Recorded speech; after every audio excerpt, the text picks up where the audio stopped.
তুমি তুমি এই কোম্পানির এমডি?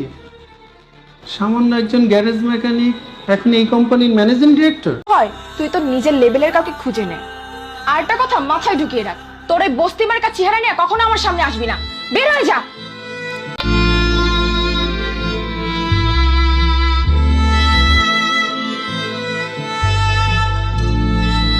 এই কথাকার আর একটা কথা মাথায় ঢুকিয়ে রাখ, তোর এই বস্তি মার্কা চেহারা নিয়ে কখনো আমার সামনে আসবি না। বের হয়ে যা।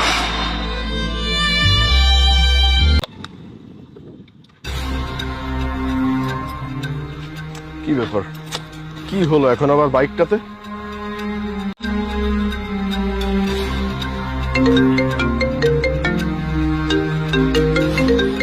Hello mister Masud.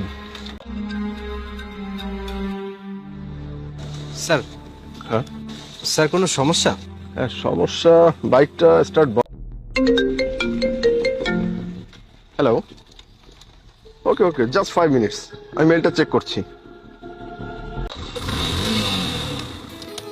স্যার হয়ে গেছে। হ্যাঁ বসে দেখুন। কি বলছো? স্টার্টই হবে না। Thank you so much. Wait. Hello sir, just 5 minutes. Okay sir, okay okay. না করো, কাইন্ডলি টাকাটা একটু রাখো। না না স্যার, টাকার কোনো প্রয়োজন নেই। আমি আপনাকে অসময়ে সাহায্য করতে পেরেছি, এটাই আমার জন্য অনেক। অর্থের প্রয়োজন নেই। তো হতে পেরে আমার অনেক ভালো লাগছে। আচ্ছা তুমি একটা কাজ করো, আমার কার্ডটা রাখো, আর সময় করে একটু আমার অফিসে আসো। আজ আমি একটু ব্যস্ত আছি, তো অফিসে আসো, তারপর তোমার সাথে।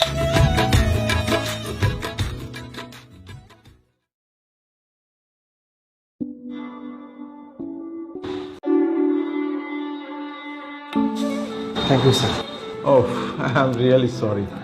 আচ্ছা ওই দিন তাড়াহুড়ো করে তোমার নামটাই জিজ্ঞাসা। স্যার আসলে আমি একটা গ্যারেজে কাজ করি, সেখান থেকে সামান্য কিছু উপার্জন করি, সেটা দিয়েই আমার জীবন চালাই। ওয়েল, আসলে কোনো কিন্তু আর্থিক সমস্যা ছিল তো, তাই সেটা আর পূরণ করতে পারিনি। তাছাড়া অনেক জায়গায় জবের অ্যাপ্লাই করেছি, কিন্তু সব জায়গায় একটাই ডিমান্ড, অনেক টাকা ছাড়া আমার কাছে কোনো উপায় ছিল না।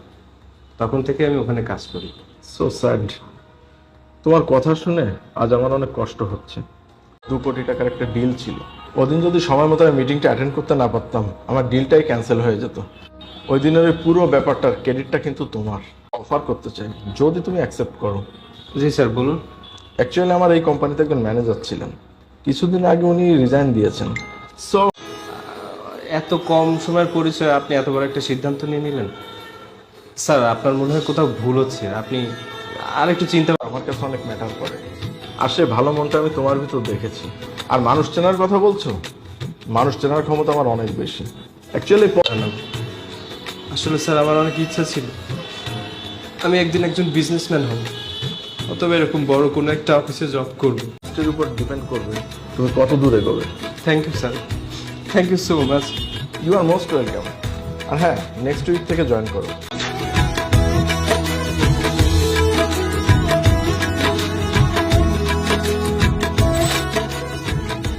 মধ্যই সে শহরের সব থেকে বড় নাম করা ডিএস কোম্পানিটি কিনে নেয়।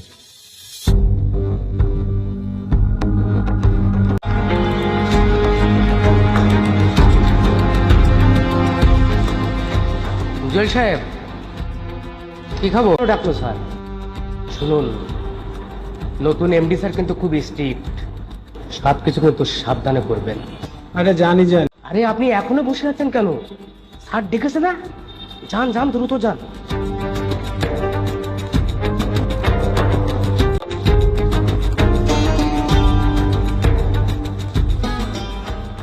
স্যার আসবো স্যার? হ্যাঁ আসুন আসুন। তুমি তুমি এই কোম্পানির এমডি? সামান্য একজন গ্যারেজ মেকানিক এখন এই কোম্পানি? আমাকে এই জায়গা অর্জন করতে সাহায্য করেছে। যাই হোক, আমার হিসাবটা পরে মেলাবেন, আগে এই হিসাবটা মেলান তো। আপনি অফিসের চিফ অ্যাকাউন্টেন্ট অফিসার হবেন না?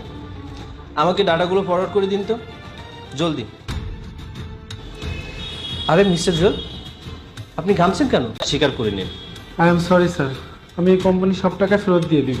টাকা তো অবশ্যই আপনাকে ফেরত দিতেই হবে, তারপরে আমি নিজেই আপনাকে এই কোম্পানিতে। সেদিন আপনার সাথে অনেক খারাপ ব্যবহার করেছিলাম, তার জন্য আমি সরি। আপনি যদি আমার মেয়েকে বিয়ে করতে চান আমি রাজি স্যার, তারপরে আমাকে এত বড় পথ। আপনি এটা, আপনার কি লজ্জা শরম বলতে কিচ্ছু নেই? আপনি দিনের পর দিন যে ফ্রডটা করেছেন এই কোম্পানির সাথে, তার জন্য আপনাকে বরখাস্ত করা হলো। যাওয়ার সময় রিজাইন লেটার আসুন। গো।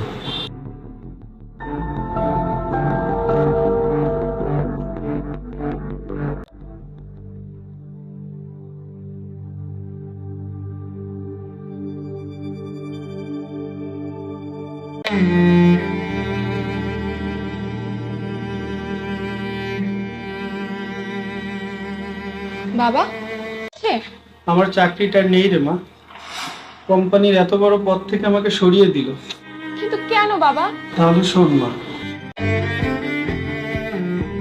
দীপ তো ও এগুলো কিভাবে করলো?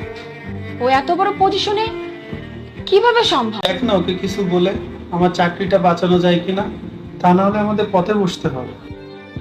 আমাদের যে নতুন রিসোর্টের কাজটা চলছে